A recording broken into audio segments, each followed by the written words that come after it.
Podcasts are growing in popularity, and very simply, they're just a story told in audio form, sort of like radio on demand, where you can choose what you want to listen to and when you want to listen to it, and you can pause and start and stop.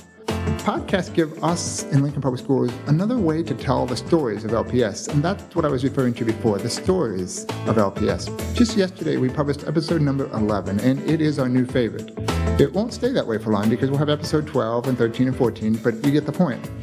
The thing is, we have great people with great stories, and that's what makes for a great podcast. So coming up, a sneak peek at the latest podcast, just in time for Valentine's Day.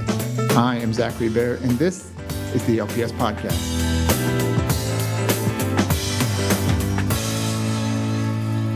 For the title of episode 11, we settled on Principals in Love. It features two sets of principals/married couples with families. They are Vicky and Bill Schulenberg of Freedstrom Elementary and Sco Middle School. You will hear them first in just a bit, and Terry and Scott Nelson of Cahoe and Lakeview Elementary Schools. So now I'm going to drop you into the middle of episode number 11, where I set up the final question that we posed to the couple. Okay, last set of questions here. Bill, first, what makes Vicky, your wife, a great principal? Well, first and foremost, she loves what she does. So and because of that, she has a clear vision about, what she wants to happen for her kids and her families at Freedstrom. And she's also, going back to that, she's very passionate about what she does. And that shows every day. I have people that, we share the same families, and they always say that she has a smile on her face, and she's happy, and she's open to talking with them all the time. Vicky, same question. What makes Bill a great principal? Well, according to former students, it would be his sense of humor, that he's a lot more fun than I am. They've told me that. I think they say it with a smile, so I think they're sort of teasing me, but I think it's that passion for working with middle school kids, for working with a team of adults to bring out the best learning in kids. He's a relationship builder. He's also extremely organized, very focused on goals and setting standards and goals for students in terms of their learning and their achievement, and he does all that through relationship. Scott, why is Terry a great educator? Why is she a great principal? Well, she's just got the mission. That's just who she is. She really cares about learning, cares about instruction and how that's delivered, and just being a part of that big picture, problem solving, trying to figure out what systems are going to be best to help things run smoothly. She's a great organizer, and just her background with school psychology has just been a great asset for that. Jerry, same question. What makes Scott a great educator? I think off at top, the most important thing is integrity. I think Scott is just a very high character integrity person that can be trusted, and that servant leadership. He doesn't ask of people anything he wouldn't do himself. He's always been that way, of jumping in and doing the hard work. And so I think we both, from early on, I knew those hours. That's who he is. He can't not give his all to what he does. So that was a good kind of modeling for me as I moved into the same position. Thank you for listening. You can find the rest of this podcast and all of our podcasts on iTunes or visit the LPS website. I'm Zachary Bear, and this is the LPS Podcast.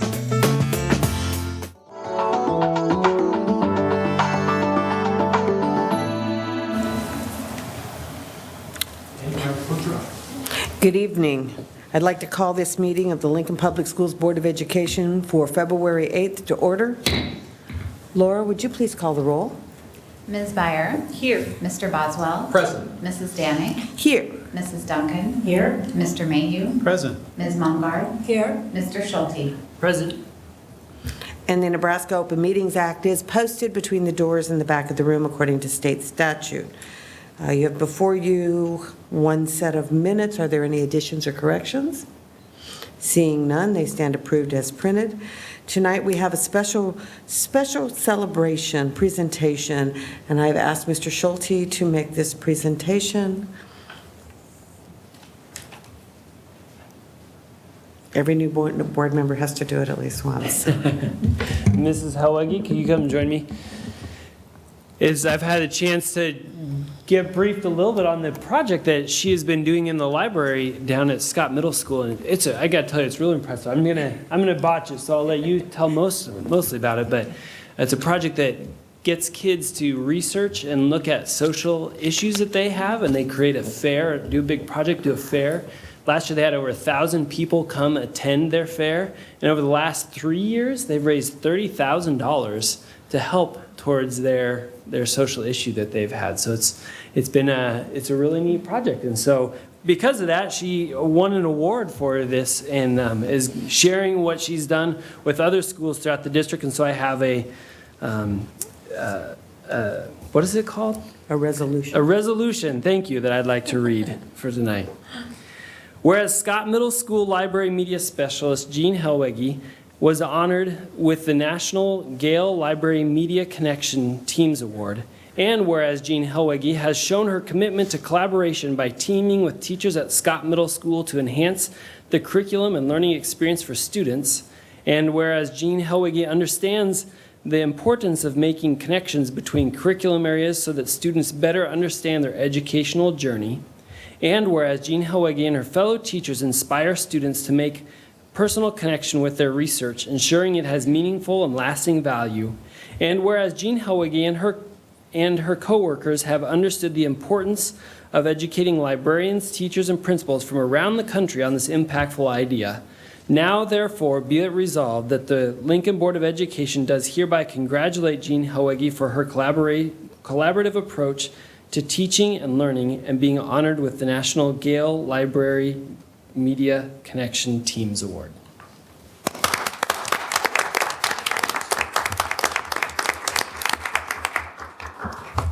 Well, thank you so much for recognizing this award, but especially for recognizing the work that our students do. These are sixth graders, 11 and 12 years old, and this is one of their first big formal research projects. We're gearing up, we're getting ready to start. The teachers start out by inviting community members, organizations from the community to come talk. So like the food bank will come talk and explain what the problem is and give the numbers to the kids. And then it's wonderful because the kids come running to the library. Do you have a book about this? Do you have information about this? Where can I find this information? And that's before we've even started the project. They're just so engaged. The beauty of this project is we tell the kids to pick a topic that's near and dear to them. So last year, 2 of the kids chose child abuse. And I just said to them during the fair, I said, why child abuse? 2 of the 4 kids told me it was because they were victims of child abuse. Mm-hmm. One of them said, when I was a child, I was abused. Like you're 11 years old when you were a child. So that's so powerful that we're giving them a voice and we're giving them a choice. So what happens is they research, we go through the formal research process. That's my big role, is to teach those skills with their teachers. And then they write their formal paper. Then they get together in groups, and so all of the students that did animal abuse, for example, would get together, and they would do a trifold. And the first year, the kids came to us and said, okay, we've done our research, we want to make a difference, we want to raise money, how can we do it? So we went to our principal, Dave Knudsen, and he was awesome. He said, let's brainstorm. And so we came up with the Make a Difference Fair. This year, it's April 28th. Mark it down, save the date on your calendar, 4:30 to 6. We're moving it to the Scott Gymnasium instead of the Scott Multipurpose Room because last year we had over 1,000 people attend. The students send out letters. We teach a lesson in letter writing and persuasive writing. They do radio interviews. They do TV interviews. They make the phone calls to make those arrangements. I have to thank the teachers at our school in 6A that do this. Kim Ritter, Eric Nelson, Debbie Barron, Mark Danley, 4 of them. They work their tails off, and they collaborate with me year-round. This is just one of the projects we do. It's the biggest one we do. All of their team is behind them. They all show up that night. They all help. I have to thank the administration of my building because they let us run with this project. And I have to thank my wonderful library media family, which is back there. Especially our fearless leader, Mary Ryman, who always, her mantra is always what's best for the kids. Whatever decision we make, it's always what's best for the kids. And the library media folks support us so much. I've been in lots of schools across the state of Nebraska, smallest class D, where you're the librarian and you do everything. So it's such a blessing to be in a district where we have that support so we can spend our time where it's important, and that's with the kids and the teachers. And I'd also like to thank my husband, Craig Helwiggy, who attended this with me, and he's my rock. When we're doing a big project like this, it takes a lot of time and effort, but he's there for us. So anyway, I really do want to encourage you to come watch these children, because you can go up to them, you can ask them any question about their topic, and they will know the answer. They will look you in the eye, they will shake your hand, and they will persuade you to make a difference. Thank you.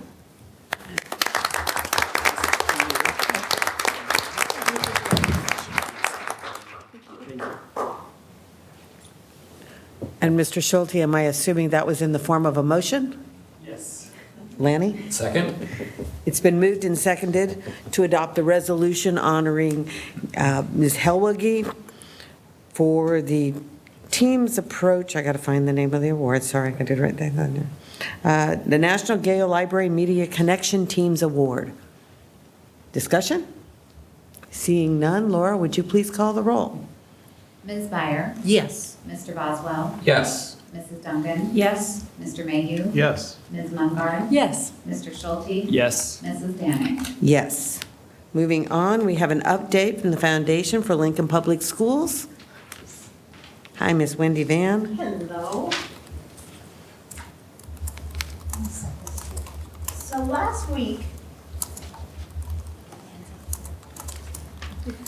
week, this unassuming blue bag of chocolates showed up at the foundation. It came with a message from a family from Campbell, because the electric bill was well past due and there wasn't enough money for the month. And so the family was at their wits' end and needed help. And we worked with Brian Seck, the homeless outreach coordinator at LPS, to make sure that the family had the support that they were going to need once the crisis has passed. She offered this thanks. It was a small token, and it meant a lot to her, and it meant a lot to us to see it. So please go ahead and take a chocolate and pass it around. Because this thanks needs to be shared. Because one electric bill paid does not mean that a family is out of crisis. It takes all of us rooting for kids. So I want to share this family's chocolates with you, because it reminds us every day of the power of families and how grateful they are for the support they get from their community. You can tell we're all on diet, so that hasn't gone down as much. That's the other reason I wanted to have some chocolate. The foundation's really about the individual. It's about finding resources so that not just all, but each student has what they need to reach their full potential. And we're able to do this in both the quiet stories as well as those big events that we're known for.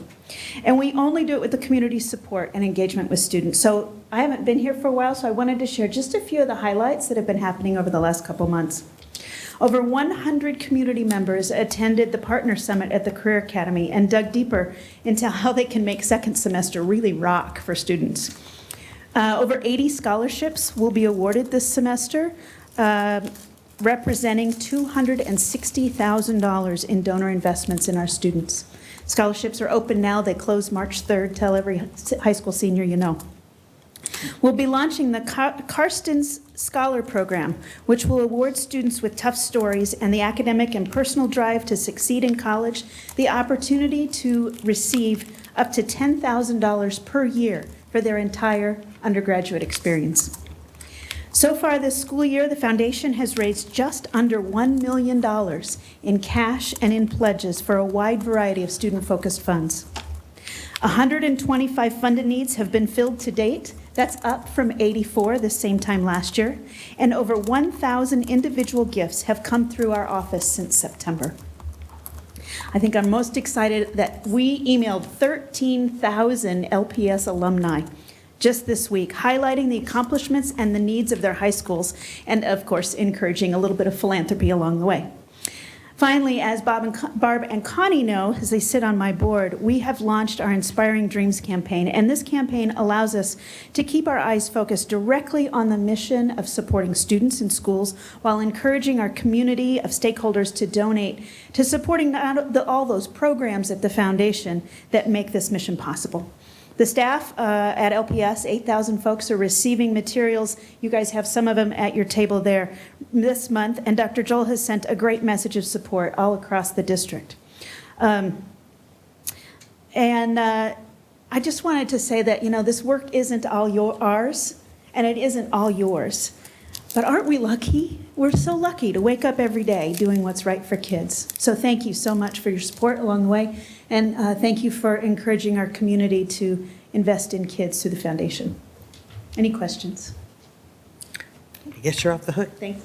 Thanks for the presentation. And thanks for what you do, Wendy. Now is the time in the agenda for public comment. Is there anyone who wishes to address the board? Seeing none, we'll move on to the consent agenda. Do I have a motion? Actually, could I say something for Sure. public comment? I visited Maxey Elementary School, and I promised that I would share something with you guys. I was there today. They were showing me how they use their Chromebooks, and as I was getting ready to walk out, I said, promise me that you guys will learn a lot today. And they said, only if you deliver a message to the board. So this is public comment from fourth graders at Maxey Elementary School. We want more recess, more cookie dough, a hot tub, and a TV in the lunchroom. I told them that I was not guaranteeing that we would do any of that, but I would at least deliver the message, and they said if I did, that they would learn the rest of the day. So Miss Donlinger's class learned because I delivered that message today. So The only one we might be able to honor is cookie dough. yeah, exactly. I think it's in the cafeteria. The hot tub probably, though, will pass. That's an interesting concept. Fourth graders in a hot tub, that's more than I thought. Okay, moving on, consent agenda, Lanny. Move approval of the consent agenda. Is there a second? Barbara? I second. It's been moved and seconded to adopt the items on the consent agenda, which include human resource matters and routine business. And since I see no hands to take anything off, Laura, would you please call the roll? Mr. Boswell? Yes. Mrs. Duncan? Yes. Mr. Mayhew? Yes. Ms. Mungard? Yes. Mr. Schulte? Yes. Ms. Byer? Yes. Mrs. Stanek? Yes. Moving on, we move down to item 9.2, and it would be resolution for option enrollment. Students 2016-17.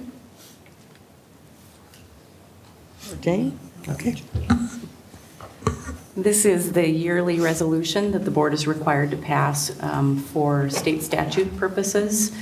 It's an annual document that comes before you. It relates to the option enrollment board policies and state statutes. So this can be considered a first reading. Questions? All right.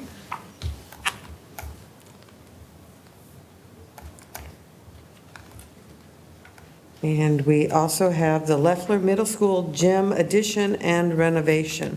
We got to call that physical fitness classrooms and renovation. Lanny? Turn that over to Dr. Standish. Yes, Scott Wieskamp would be available if we have any questions about this, but before you have the recommendation that the bid be awarded to Sampson Construction, just short of $3 million. Questions? Barbara? I just had one question.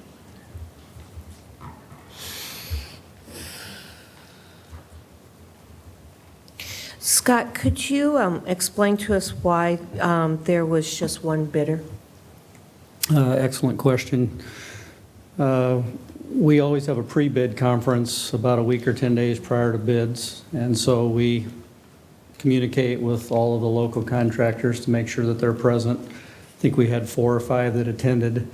The one thing that we did find out is that we had some competition that day with some other projects that were bidding, and I think that's what cost us some of the additional bids. And so when the bids came in and we only had one, we obviously spent some time talking to the contractor. We work with Matt Bellamy in purchasing. We bring the contractor in. The bids were consistent with where we wanted them to be from a budget perspective, and that's why we've moved forward with a recommendation. If they would not have been, we would have likely rejected bids and started over. That costs us time, and Mr. Gesford, I think, would also elaborate that if you reject a bid, you should probably change the scope, and we would have no intention of doing that. We actually are doing what we want to get accomplished at Leffler. So I hope that answers your question. So we're still doing the on time, under budget that we love you for? We're doing our best, yes. Thank you. Any other questions? Seeing none, that will be back for you at the next board meeting. I'll move on to items for second reading recommended for action from board committees.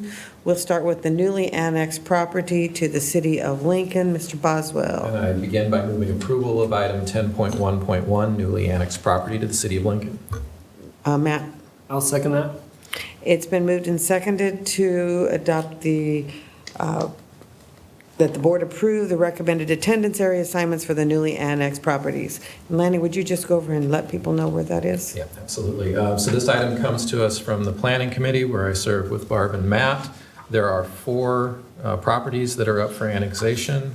These were discussed at our last meeting. They include properties called the North Bank Preserve, which is assigned to Norwood Park, Dawes, and Northeast. Another section at North Bank Preserve with the same assignments. South Lake at South 98th Street and Andermatt Drive, which is assigned to Clefcorn, Lux, and East, and Highmark assigned to Maxey, Lux, and East. Questions?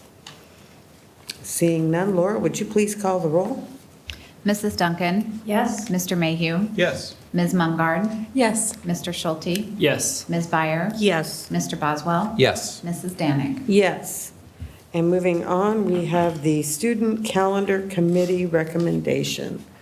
And that would be Ms. Mumgard. I move that we move forward and vote on 10.1.2, the Student Calendar Committee recommendation. Was it 2017-18? Yes. Connie? I second that motion. It's been moved and seconded that we adopt the calendar for 17-18 as presented at the last board meeting. Do we have a picture of that calendar for the folks at home, or they can get it on the website, correct? Correct. Okay. Annie? Mr. Neal, who has been very busy today with us, did send me some information about that I wanted to share, and he would have that also, that it was posted on the LPS website, along with information about how student calendars are developed, as well as a link for community members to post comments, suggestions, or ask questions through the Let's Talk system.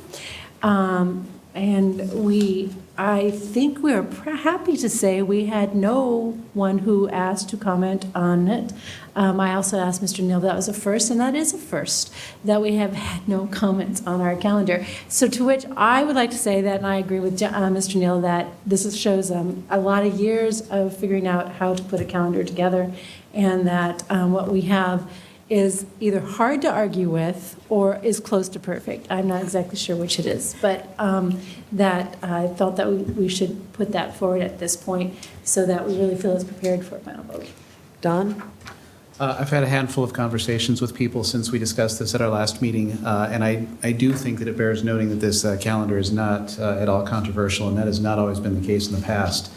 And while I hear sometimes we're starting too early, or we need to sync up with the university, or some of the other things that we hear, everyone seems to internalize and seems to appreciate and value the fact that the calendar is in line with keeping the eye on the prize, which is student achievement.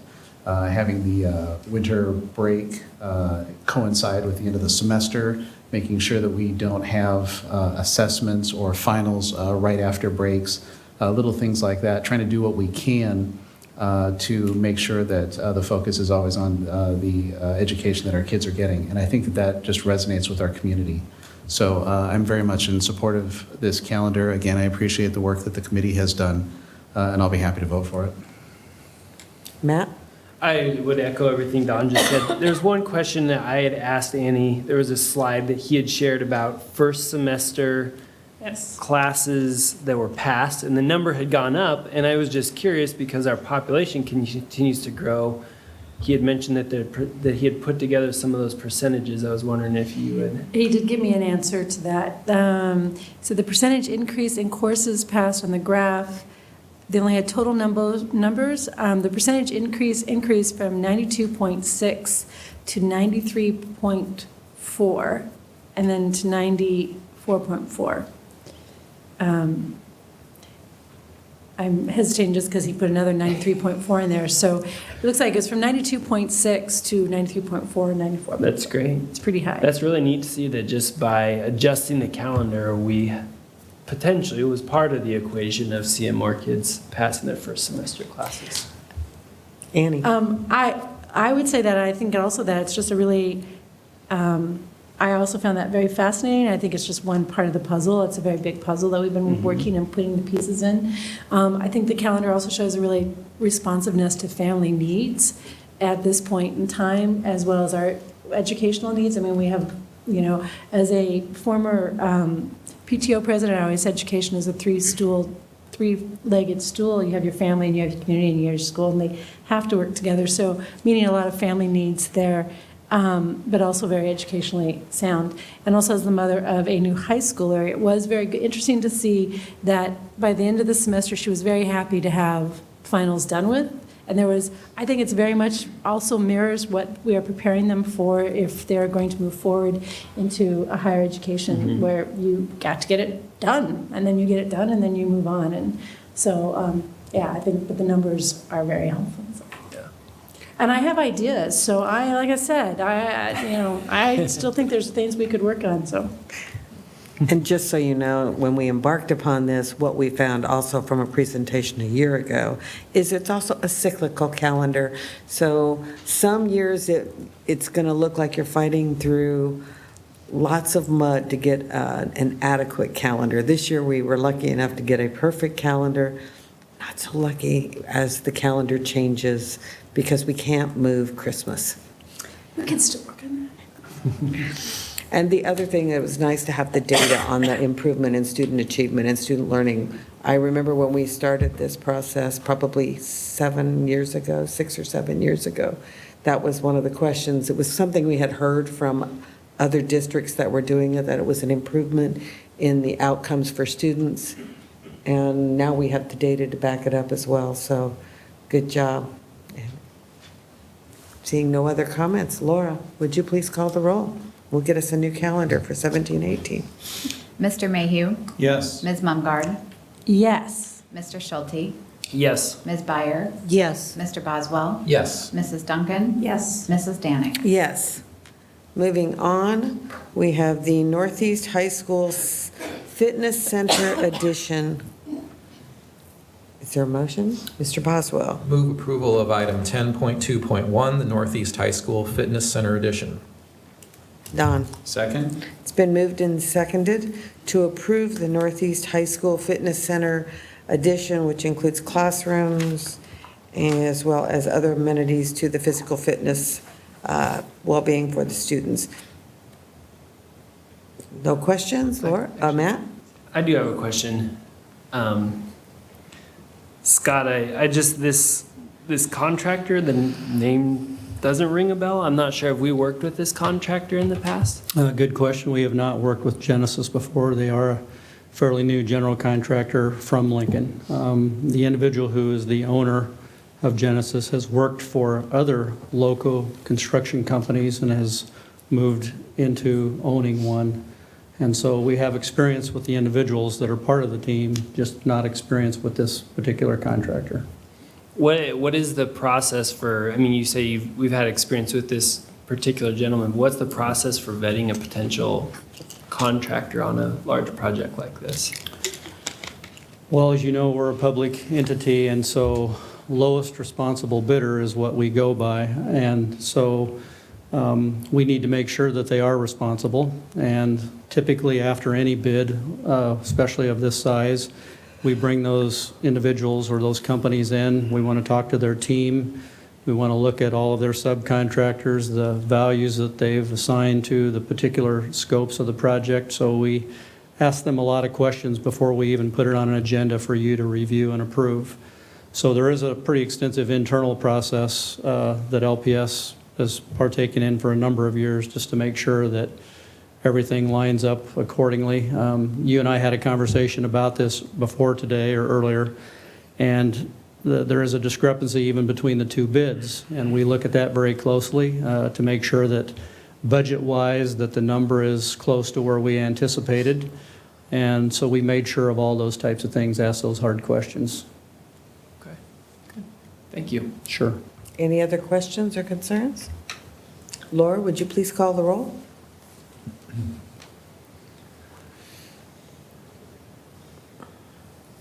Ms. Mumgarde? Yes. Mr. Schulte? Yes. Ms. Byer? Yes. Mr. Boswell? Yes. Mrs. Duncan? Yes. Mr. Mayhew? Yes. Mrs. Danick? Yes.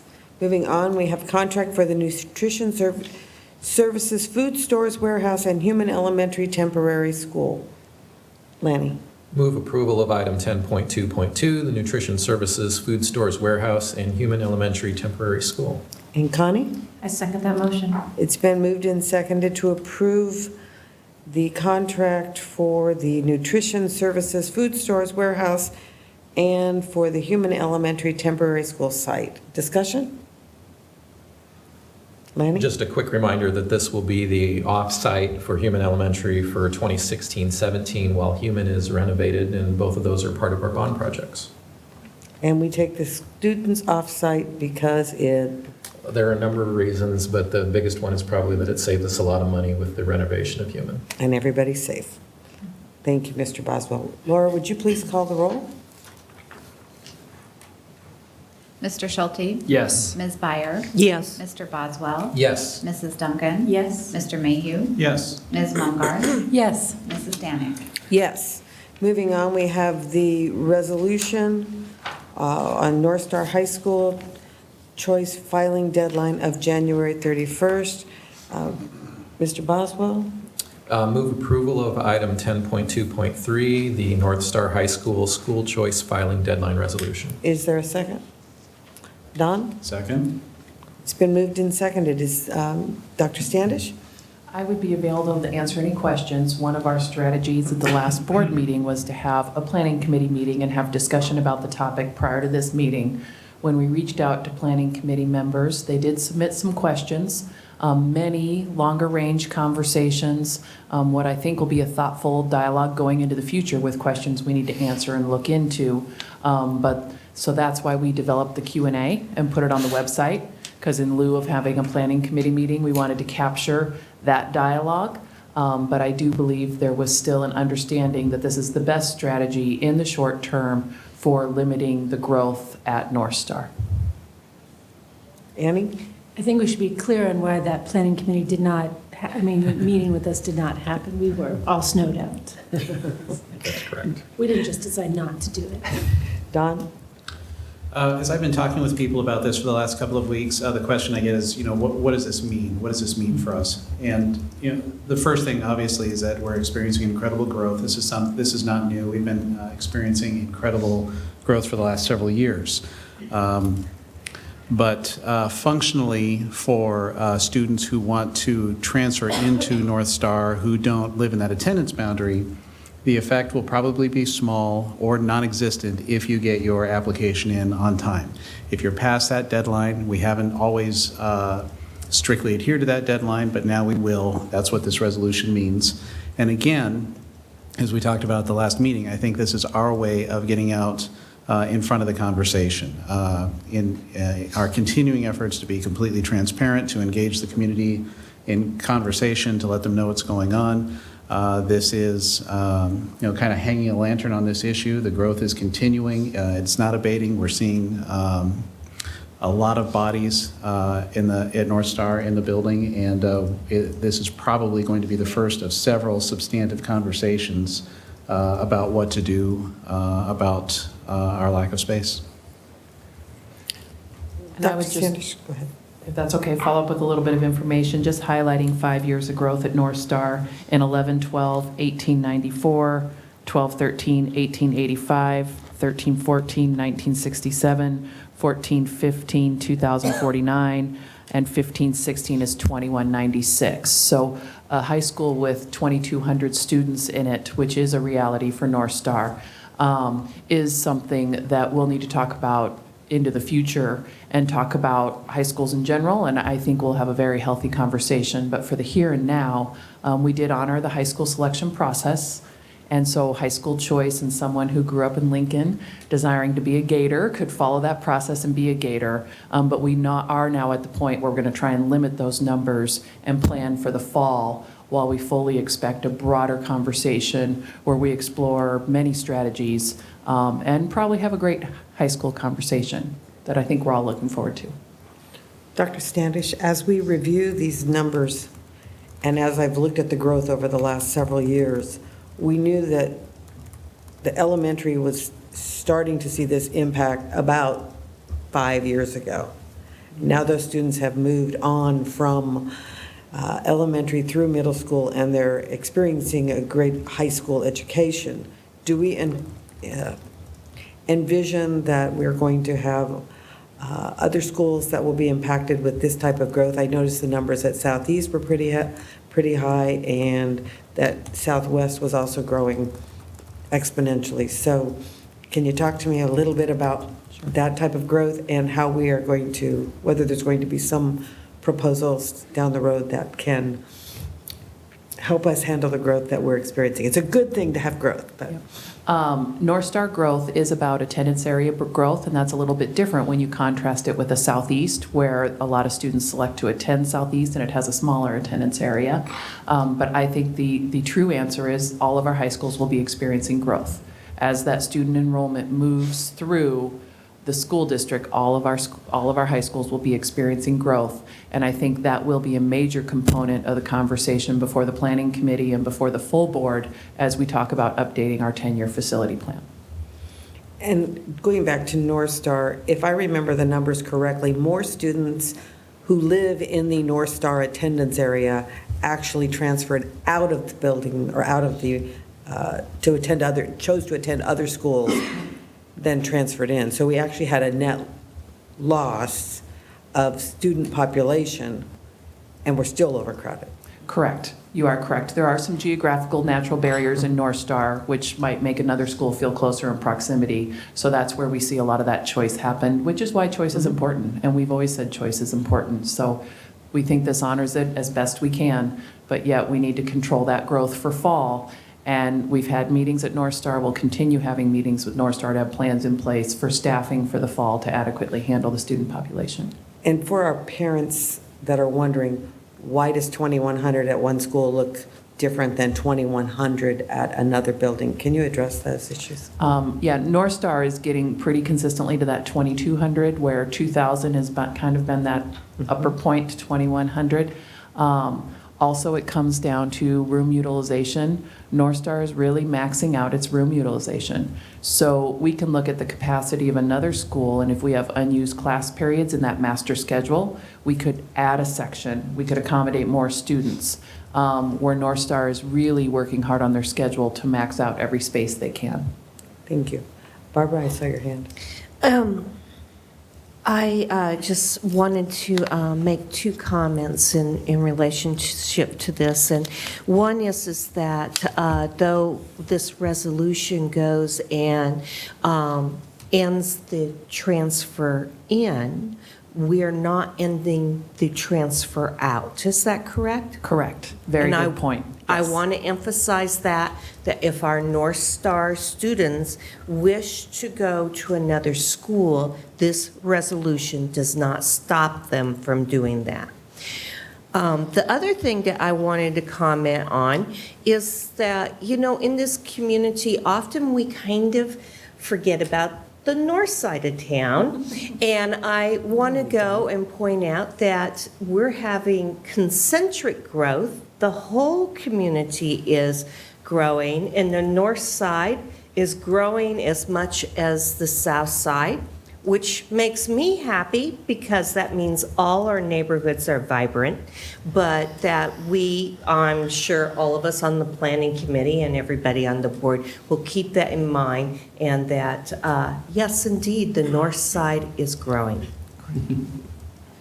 Any other concerns? Annie? Just clarification, does this resolution is just for this coming year, correct? Correct. And that by this time next year, either we have to come up with a plan or another resolution? Our intent is we'll be having conversations with the planning committee and with the board throughout the course of the next year, which is the reason why we actually didn't have it go another year, because we know there's been an expectation placed on us. Let's keep talking about this. Let's talk about what different factors we can take into consideration over the next year. So it's not that I would necessarily say that we wouldn't do this next year. It's that I think we want to have a lot more discussion. And so casting something out into the future, there's a lot more that goes into that. And I think we want to take the time to do it. Okay, thank you. Okay. Laura, would you call the roll, please? Ms. Byer? Yes. Mr. Boswell? Yes. Mrs. Duncan? Yes. Mr. Mayhew? Yes. Ms. Mungard? Yes. Mr. Schulte? Yes. Mrs. Danik? Yes.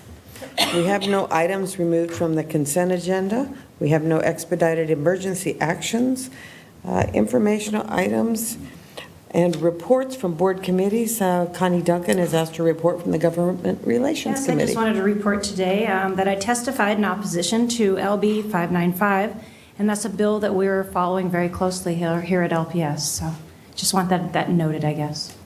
And Connie, can you tell the board what 595 was? I can tell you a small amount. Would you like that?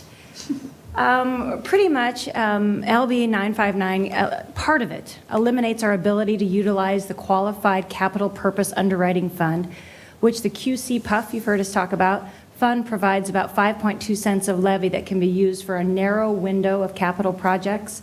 And they include such things as mold abatement, coming up to code with ADA requirements, and asbestos removal. And so we're just looking at that we don't want to have that cut because the safety of our students is very important. And that was LB 959, right? 959. Okay. Just want to make sure we got the Oh, right I one. did start with 595. I just want- 959. Okay, that's why I asked. Good Thank girl. you. All right, any other board committees that have a report? All right, from the Career Academy, Lanny. I would just note that the Career Academy Joint Board meeting, which would normally be tomorrow morning, has been rescheduled for February 17th so that people can attend the Prosper Lincoln event. Thank you. And from the superintendent, Dr. Staven, would like to give that in Dr. I do. Joel's I get to at absence. least give one piece of good news tonight, sitting in for Dr. Joel, who sends his greetings.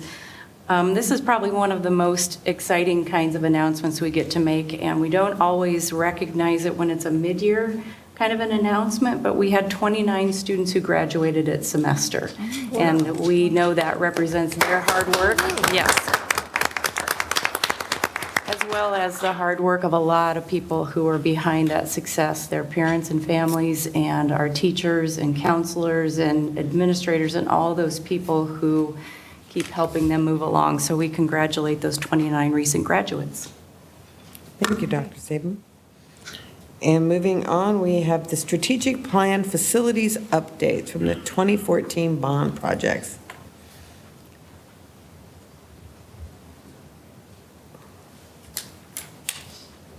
Mr. Scott Wieskamp is going to give this presentation. All right, good evening. I don't want to scare you off, but I have 80 slides, but it'll go quickly. I also have some statistics that many of you who know me, I like to share, and so I'll kind of go through project slides as I'm kind of talking, but before I kind of dive into the projects, this is about the 2014 bond issue update. That was 2 years ago, February 11th. And so a lot has happened in the last 2 years. It was a $153 million bond issue, if you recall. We had another $8 million in Build America bonds and depreciation funds that we put with that $153 million for a total of $161 million worth of projects. So before I dive into that, though, I do want to thank you as a board because your vision and tenacity and The promotion of Lincoln Public Schools facilities has been critical over the years for us to continue to sustain the types of facilities that we have throughout our community. And you know as well as anybody that you can go to any building in our community and there's no difference in terms of the quality of the product, whether it's the way we clean our buildings, the way that we maintain our buildings, whether they're 100 years old like a Lincoln High, or whether they're only 5 or 6 years old like an Adams or a Cooser Elementary School. So we spend the same amount of time and effort taking care of all of our facilities. That's a tribute to you as a board. It's a tribute to our community who supports our bond issues, because as you also know, the last two that we've passed in 2006 and 2014 were overwhelming successes in the 60-some% to 30-some%. That's really key and critical and important. It also says that we take good care of taxpayer dollars the way we invested in facilities. The last bond issue also, as you know, was the first time that we included not only facilities, but we included infrastructure. And that's really the key, the sustainability side of taking care of buildings. And I've used a statistic in the past. We have about 6 million square feet of roof. And the cost to replace roofing is about $12.50 a square foot. And roofing lasts, just like roofing on your house, about 20 to 25 years. If we were on a life cycle replacement of about 25 years on our roofing at those costs, we would spend about $3 million a year just replacing roofs. The contracted services budget within facilities is around $2 million. So there's no way that we could keep up replacing roofs at $3 million a year on $2 million budget. And I'm not complaining and I'm not asking for more money. I'm just saying that we owe it to you and our commitment and our community and their commitment to passing bond issues where we can include those types of costs and upgrades to our facilities, and that's really critical.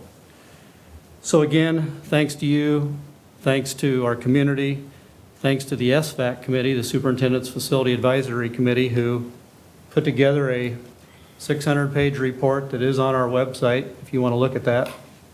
That was part of the recommendation for the bond issue in 2014.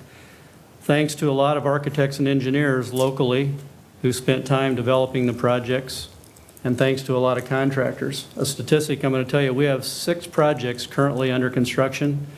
You've approved 3 more in the last few weeks. All 9 of those are local general contractors. You talk about a goal that we want to strive for is having local involvement, and we're dumping money back into our community. All 9 of those general contractors are local. That's critical and important. And again, thanks to our LPS team. And there's a couple people here. Kevin Nelms is sitting in the back, who puts together all these slideshows. You know that. He's on our construction sites every week taking pictures. And Brittany Albin is our new sustainability coordinator, who replaced Marty Franti, who recently retired. They came to the meeting tonight, and I'd like to just recognize them. They're a small part of a huge team of LPS staff that's purchasing, computing services, instruction, custodial, facilities, maintenance. There's a huge team that is always involved in every one of these projects. As much as you might think, well, facilities is off building a new school, Edith Zumwalt and her team's involved in the kitchen and nutrition services design. Kirk Langer and his crew are involved in all of the technology components. And so there's a lot of people that come to the table in the design and development and watching the project come to fruition in the end. So huge team effort. I appreciate that. I think our community needs to know that and appreciate that. So I'm going to run through some projects. They'll be on your screen. I'm only going to spend a few seconds on each one, but it's just important for everyone to know that a lot of effort goes behind that just to get projects completed. We talked about roof replacements. This was one at Lincoln High that was part of the infrastructure plan. I'm just going to kind of keep going. We did some flashing at Northstar and Southwest. There was 1 mile of flashing on each of those buildings, linear flashing at the rooftop edges. Tells you the magnitude of some of the projects that we did. This is at Northstar. Window replacements, we were doing that in the 2006 bond issue. We did some window replacements at Saratoga. What an amazing difference that makes to have natural light in our classrooms. And back in the 70s, when we called it the energy crisis, a lot of those windows were replaced with an insulated panel, and only a small portion, probably a third of the windows, were exposed for natural light. We've opened them back up with more energy efficient windows. So these are at Saratoga, one of the projects that was on the list. Another one was bleachers that was part of the infrastructure list, and we Replaced bleachers, I'll back up, at East High. We redid the gym floor. Number of bleachers at East High. We had replacements at Northeast. We had exterior bleachers at some of our track and football, soccer facilities, and even natatorium bleacher replacement at Northeast. If you look at all the bleachers at just our 6 high schools, we have a seating capacity for about 35,000 people if they were all to be filled at the same time for a coincidental event. So that's a lot of bleachers to take care of, a lot of seats. Technology-ready projects. We spent close to $14 million equipping all of our instructional spaces with the wiring necessary to accommodate plug-and-play technology. We also ramped up our wireless so that as we have the one-to-one devices in the hands of our students, they have the capability to run down that interstate and not have the traffic to slow down the necessary information transfer that takes place. So hundreds of miles of cable was installed, over 600 miles of cabling throughout the buildings. We had over 115 terminations at jacks and ports throughout 55 buildings that were included in this. Just an amazing amount of work. We did this all after hours and during the summer, so we were doing it through an entire school year, and this got accomplished from within weeks after the bond issue passed in that February till the following summer. We equipped all of our buildings. These gearboxes that you can see in the ceilings, every instructional space, over 21 or 2,200 instructional spaces throughout the district. Projectors, monitors, all that technology took place as part of this bond issue. Data closets. Seacrest, an over 50-year-old facility. We all knew that it needed an upgrade. We replaced both of the grandstands, upgraded the press box. We paved the parking lot. We got lots of kudos for that, just so you didn't have to walk across the rocks. Great enhancements, and a video new scoreboard on the south end. Great enhancements, about a $5 million project, and we got a lot of great feedback from the community on that, and it serves all of our high schools. Career Academy, that was one of the 5 items that was part of this document. We opened that successfully last fall. I know Dr. Hohensee, who's the director there, has been working very hard, I know, in recruiting and trying to get students there, and I know it will make a big difference. We made a presentation there to the federal program staff this morning, and they toured the facility. I think once you've had time to walk through that building and see what opportunities it involves and allows our students, I think most people will be really impressed, and I think we need to show that, show photos, and just promote that more. So pictures of the Career Academy, up and running 100%. Great facility. Facilities like this, culinary, we don't have anything like that in any of our high schools. This is definitely why kids want to go to those facilities for those programs. Health sciences,